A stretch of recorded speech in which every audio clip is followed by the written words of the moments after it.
CNN, BBC, France, 24. I'm watching you all. I'm recording every lie. I'm archiving every distortion. I am Ibrahim Traore, and today I'm pulling off your masks. Yes, you heard correctly. I, whom you call a young military junta leader, whom you brand as a dangerous radical, whom you serve up as an anti-Western dictator, am now telling you the truth. And this time you cannot turn off your microphones. This time you cannot turn away your cameras. This time your editors cannot cut this speech, because the world you monopolize no longer exists. Because millions will hear these words now, without passing through your filters, without being subjected to your distortions, without being muddied by your lies.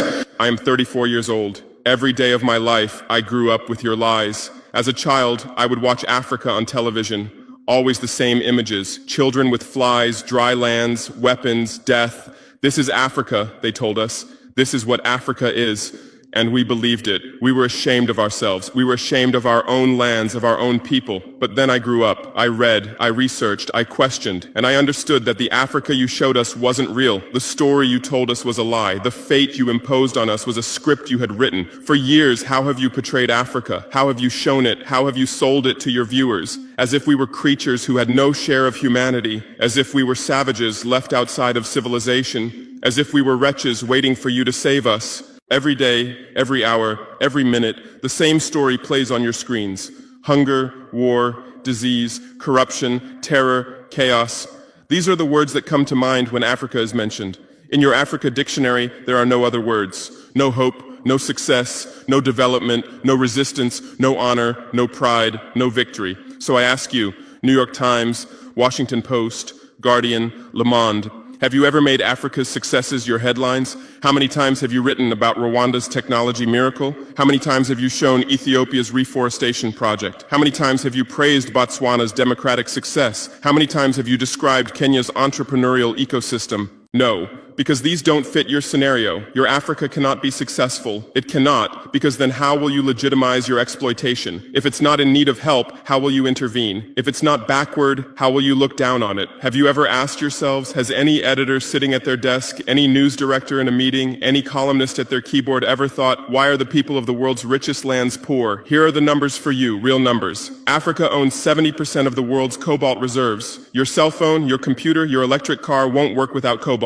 This cobalt comes from Congo, but Congolese can't afford cell phones. Africa owns 90% of the world's platinum reserves. Catalytic converters, electronic devices, medical implants, they all need platinum. This platinum comes from South Africa, but South Africans are crushed by unemployment. Africa provides 30% of the world's gold production. Mali, Burkina Faso, Ghana, Tanzania. Gold flows like rivers from our lands. But our people swim in poverty. Africa supplies 65% of the world's diamond production. Botswana, Angola, Congo, Sierra Leone, billions of dollars worth of diamonds are extracted, but our miners live on $1 a day. Africa owns 35% of the world's uranium reserves. Niger, Namibia, South Africa. Nuclear plants run on our uranium. Paris lights burn with our uranium, but our villages have no electricity. And you still ask, why is Africa poor? No, the right question is, how was Africa kept poor while being so rich? Here's your answer. Colonialism didn't end. It changed shape. You used to come and occupy our lands. Now you come and establish companies. You used to take by force. Now you make agreements. You used to rule with the whip. Now you rule with credit. Let me give you concrete examples. With numbers, names, dates, but you'll never write about these. Glencore, Swiss-based mining giant, extracting cobalt in Congo. 2022 revenue, $256 billion.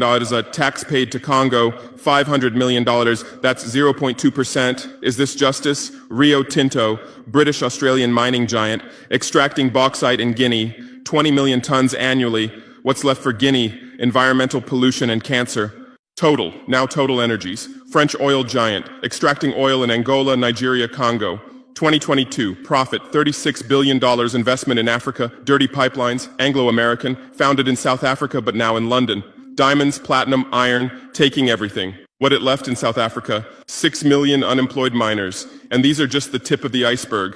What about the invisible, the secret deals, the offshore accounts, the transfer pricing tricks?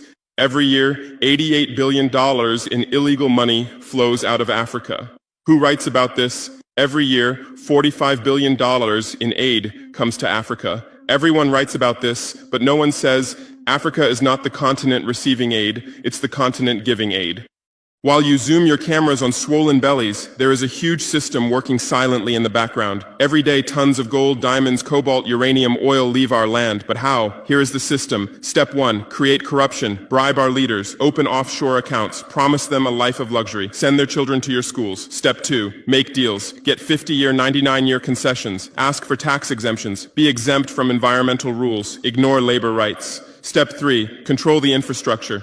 Take over ports, airports, railways, but only from the mine to the harbor. Don't build roads to the villages. Don't bring electricity to schools. Step 4, provide security. Set up private security companies. Arm them. Declare protesting. Step 5, silence the media.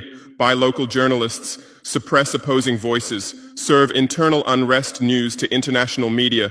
And this is how the system works. It's been working like this for 100 years, and you don't see this system. You don't want to see it, because you're part of the system too. Who are the biggest advertisers of New York Times, CNN, BBC, oil companies, mining companies, arms companies, pharmaceutical cartels, the companies that exploit Africa? You live on their money, you defend their interests, and what I'm about to tell you might cost me my life, but it's no longer time to be silent. France's system in Africa is the CFA franc. 14 African countries still use French colonial currency. 50% of these countries' central bank reserves sit in the French treasury. France applies negative interest to this money, so we pay France to use our own money. Through this system, France transfers $500 billion worth of resources from Africa every year. Does anyone write about this? No. But when France gives Africa 10 billion euros in aid, it makes headlines. Britain's system is more sophisticated. London is the world's money laundering center. City of London, offshore paradise. Every penny stolen from Africa passes through London. Jersey, Guernsey, Cayman Islands, Virgin Islands, all under British control. Africa's wealth hides there. America's system is AFRICOM. Africa Command, 46 military bases on the continent. Official purpose, security. Real purpose, resource control. Drones in our airspace every day, listening devices everywhere. They say fighting terrorism, but it's not terrorists. It's people's leaders who are targeted. China is the new player, says win-win, builds infrastructure, gives credit, but in exchange for what? 99-year port concessions, mining rights, agricultural lands, debt trap diplomacy, ask Sri Lanka, ask Zambia, and you write about none of this. Why? Because you're not free press. You're corporate press. Your bosses are billionaires. Jeff Bezos bought Washington Post. Why? For love of journalism? Rupert Murdoch's media empire, Fox News, Wall Street Journal, The Sun, The Times, all from the same hand, all giving the same message. West is good, others are bad. Carlos Slim is the largest shareholder of New York Times, Mexican billionaire. Where's his wealth from? Monopolized telecommunications, got rich off Latin America's back, now controls America's most respected newspaper. And you claim to do independent journalism? Who are your editors? Which schools did they graduate from? Harvard, Yale, Oxford, Cambridge? Always the same elite schools, always the same worldview, always the same prejudices. How are your reporters selected? How many languages does your Africa correspondent speak? French, English, that's all. Swahili, Hausa, Yoruba, Amharic, they don't know. They can't talk to the people. Your sources are always the same. Western diplomats, NGOs, experts, and then you come and lecture us. They killed Patrice Lumumba, January 12, 1961. CIA agent Larry Devlin confessed. Belgian mercenaries executed. They dissolved his body in acid, took his teeth as souvenirs. In 2022, that tooth was returned from Belgium to his family after 61 years. And what did you say then? Chaos in Congo. You didn't ask about the killers. You didn't investigate CIA documents. You didn't write about Belgium's crime. They killed Thomas Sankara, October 15, 1987. My hero, Africa's hope. Vaccinated 2.5 million children against measles and meningitis, planted 10 million trees, raised literacy rate from 13% to 73%, gave equal rights to women, banned FGM, ended corruption, sold Mercedes cars, used Renault 5, rejected IMF and World Bank. And most importantly, he said, we will not pay Africa's debts. We didn't make those debts. The puppets before us made them on behalf of colonizers. That's when he had to be killed, and they killed him. Who killed him? His best friend, Blaise Compaoré. With whose support? France. Want proof? Look at the Focard archives. Jacques Faucard, France's Africa Affairs advisor. Everything is written there. And what did you say? Military coup in Burkina Faso. You didn't write about Sankara's dreams. You didn't tell about his projects. You didn't show his successes. You just said, another dictator died, Muammar Gaddafi. Yes, he was a dictator. Yes, he was ruthless. But what had he done in Libya? Per capita income $12,000, Africa's highest. Literacy rate from 25% to 87%. Life expectancy from 51 to 74. Free healthcare, free education, $50,000 for newlyweds, interest-free loans for homebuyers, $5,000 for new births, gasoline 14 cents per liter, great man-made river, irrigation project to green the desert, and Gaddafi's real crime, dream of United States of Africa, African Central Bank project, African Investment Bank, African Monetary Fund, and most dangerous, gold dinar, refusing to sell oil for dollars. October 20th, 2011, lynched in Sirte, Hillary Clinton laughed. We came, we saw, he died. Now look at Libya. 3 different governments, endless civil war, ISIS, Al-Qaeda running wild slave markets exist. Even CNN showed in 2017, oil being looted, weapons depots emptied, spread across Sahel. Do you call this democracy? Do you call this freedom? Do you call this success? And whose turn is it now? The Sahel, Mali, Niger, Burkina Faso. You want to make us Libya too. You want to make us Syria. You want to make us Iraq. But not this time, because we've awakened, because we've learned, because we've united. Operation Barkhane, France's Sahel Adventure, 2013-2022. Official purpose, fighting terrorism. Real purpose, resource control, 5 through 100 French soldiers. €1 billion annual budget. What's the result? 2013, 500 terrorists in Mali. 2022, 5,000 plus terrorists in Sahel, tenfold increase. What kind of success is this? But what were French soldiers doing? Protecting Niger's uranium mines for Areva, Orano, securing oil pipelines for Total, controlling ports and railways for Bolloré, and fighting terrorism? No, the opposite. Terrorists couldn't come within 50 kilometers of French soldiers, but they could easily burn our villages. Why? Because chaos served their purposes. If there's chaos, they could stay for security reasons. MINUSMA, UN peacekeeping force. In Mali, 15,000 soldiers, 1.2 billion annual budget. 10 years, result, 300 plus. UN soldiers died. Thousands of civilians died. Terror didn't decrease, it increased. And now you say Wagner is dangerous. Russians are taking over Africa. Wagner came.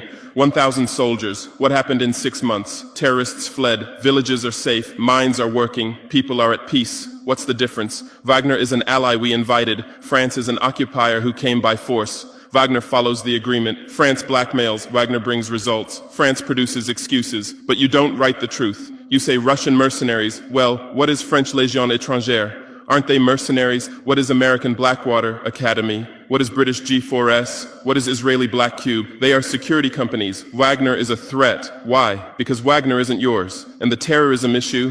Who created this terror? Who founded Al-Qaeda? 1980s, Afghanistan, CIA, Pakistan ISI, Saudi money, against Soviets. Bin Laden was CIA's man. You called them freedom fighters. Who supported Taliban? Again, you. Heroic mujahideen against Soviet occupation. You gave weapons, gave money, gave training, then you lost control. How was ISIS born? 2003, Iraq invasion. You toppled Saddam. You disbanded the army. You banned Ba'ath Party. You tortured in Abu Ghraib, and those people became ISIS. Then Syria. You said Assad must go. You said moderate rebels. You gave weapons. Those weapons went to ISIS, went to al-Nusra. You destroyed Libya. Who looted Gaddafi's weapon depots? Where did those weapons go? To Mali, to Niger, to Burkina Faso, to Nigeria, to Chad? Who strengthened Boko Haram? In 2009, Nigerian police killed their leader Mohammed Yusuf. Extrajudicial execution. What did you say? Nothing. Where were your human rights organizations? Silent. Then revenge started. Boko Haram radicalized. But where did they find weapons? From Libya that you destroyed. And now you come to lecture us about fighting terrorism. You're helping us clean up the monsters you created? No, we've seen the game now. Terror is your Trojan horse. You come with the excuse of terror, you stay, you exploit. But it's over now. We'll provide our own security, we'll fight with our own methods, and we'll win. Because we are the children of this land. We know this land, we know these people. We can distinguish terrorist from villager. We don't fight from drones, from satellites, from 10,000 kilometers away like you. And we're winning. In Mali, in Niger, in Burkina Faso, terror is ending. Villages are safe. People are hopeful. Because now our own army, our own police are fighting, not for foreigners, but for the people. But you can't digest this. You say democratic backsliding. You say human rights violations. Which democracy? Which human rights? How many people are detained without trial in Guantanamo? What happened in Abu Ghraib? Who did you kill in Bagram? Who did you torture in CIA's black sites? Why is Julian Assange in prison for exposing your war crimes? Why did Chelsea Manning spend years in prison for leaking the truth? Why is Edward Snowden a fugitive for revealing you spy on everyone? And you lecture us about human rights. How many civilians died in your drone strikes? You say collateral damage and move on. How many weddings did you strike in Pakistan, Yemen, Somalia? How many schools did you bomb? How many hospitals did you burn? And you teach us the laws of war? Look, I come from war. I know the front. I've seen death. I've carried wounded soldiers. I've consoled mothers of martyrs. And I tell you, a real soldier protects his people. A real soldier doesn't harm civilians. A real soldier fights with honor. Your mercenaries, your drone pilots, your special forces, they're not soldiers. They're killers.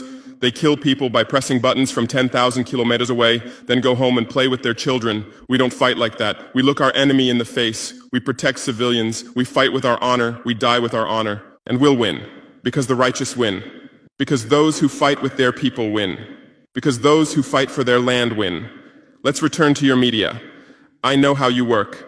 I have friends who work within the system. There are journalists with conscience, but they stay silent. Why? Because the system silences them. Those who write the truth get fired. Investigative journalists are laid off due to budget cuts. Dissenting columnists are shown the door because reader interest has declined. And what replaces them? Experts from think tanks, NGOs, universities, all saying the same thing, all defending the same thesis. West is good, Africa is bad. So who are these experts? Where do they get their funding? National Endowment for Democracy, NED, American democracy exporter, CIA's legal arm, has fingers everywhere, funds opposition, directs media, creates civil society. Open Society Foundations, George Soros's organization, says open society, but open for whom? Open to what? Open to exploitation, open to intervention, open to manipulation. Ford Foundation, Rockefeller Foundation, Bill and Melinda Gates Foundation, all in Africa, doing aid. But what do they get in return? Control, data, influence. And your media is their trumpet. You headline, Gates is saving Africa. But you don't say, how many African children were paralyzed by Gates's vaccine trials? How many farmers committed suicide because of Monsanto seeds? You're masters at storytelling, but always the same story. White savior. Remember Live Aid? 1985. We Are the World, charity concert for Africa, millions raised. What came to Africa? Corruption increased, dependency increased, but it was a great story for you. Bob Geldof became a hero. Musicians looked conscientious. Viewers felt good about themselves. Africa remained hungry. Remember Kony 2012? Viral video. Stop Joseph Kony. 100 million views. Result? Kony is still free, but the video maker got rich. Invisible Children organization collected millions. What came to Uganda? American soldiers. And you present these as success stories. Angelina Jolie, Madonna, Bono, all Africa volunteers. They come, take photos, adopt children, leave. And you say, interest in Africa increased. What interest? Whose interest? Interest for what? Madonna adopted from Malawi. You made headlines. But 100 children die from malaria every day in Malawi. You didn't write that, because that news doesn't sell. Bono became Africa's spokesperson, raised billions with U2 concerts, but moved his company to Netherlands to avoid taxes. Money stolen from Africa also passes through Netherlands. Did you write about this? George Clooney campaigned for Darfur, said save Darfur. Result? Sudan split. Oil remained in South Sudan. South Sudan is now in civil war. Who's getting the oil? Take a guess. And you always present these as humanitarian aid. But these are imperialism's soft face. These are exploitation's PR. Let me give you real numbers. Every year, 134 billion in aid and investment comes to Africa. Every year, 192 billion in resources leave Africa, net loss, $58 billion every year. But you only write about the incoming $134 billion.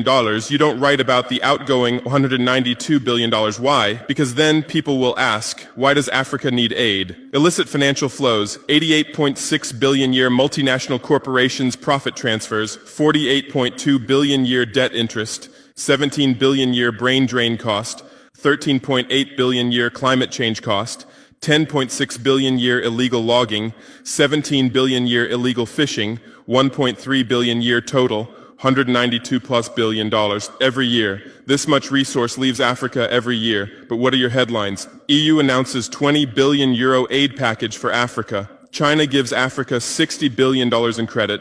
America grants Africa $8 billion. People read these and think how generous they are, how charitable, how ungrateful Africa is. But the truth is the opposite. Africa is financing your standard of living. Africa is subsidizing your prosperity. Africa is making your technology possible.